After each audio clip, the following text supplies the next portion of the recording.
নমস্কাৰ। যোৱা 25 জানুৱাৰী ৰাতিপুৱা 6 বজাত মোৰ পৰিবাৰ ঘৰৰ পৰা ওলাই গ'ল। ঘৰত অকণমান মোৰ ল'ৰাটোৱে ছোৱালী এজনী অনাৰ লৈ কিছুমান বিশৃংখল চলি আছিলে। সেই বিশৃংখলৰ মাজতে তেখেত ঘৰৰ পৰা ওলাই গুচি গ'ল।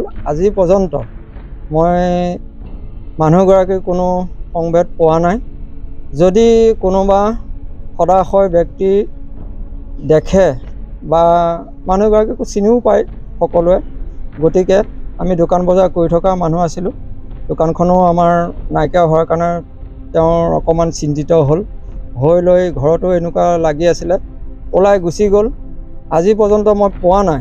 গতিকে আপোনালোকৰ কোনোবা সদাশয় ব্যক্তিয়ে যদি মোৰ পৰিবাৰক পায় দেখে, মোৰ থানাৰ সহযোগতো জনাব পাৰিব আৰু মোৰ ফোন নম্বৰ জনাব পাৰিব 9101275109। এই ফোন নম্বৰত যোগাযোগ কৰি মোক উপকৃত কৰে যেন। আৰু এজনী অসুখীয়া ছোৱালী আছে, আমি এই ছোৱালী দুজনীয়ে এই ছোৱালীজনীকে লগত লৈ মই চলি আছোঁ। গতিকে মই ইফালে সিফালেও যাব পৰা নাই। যি হৈছে আমি সকলোৱে ঘৰতে বহি আলাপ আলোচনাৰ আমি আগৰ নিচিনাকৈ চলিম বুলি মই পৰিয়ালৰ কাৰোবাৰ লগত যোগাযোগ কৰিছিল? মই পৰিয়ালৰ বহুত জেগা ঘূৰিলোঁ, গাড়ীলৈও আঁতৰো গ'লোঁ, নাপালোঁ।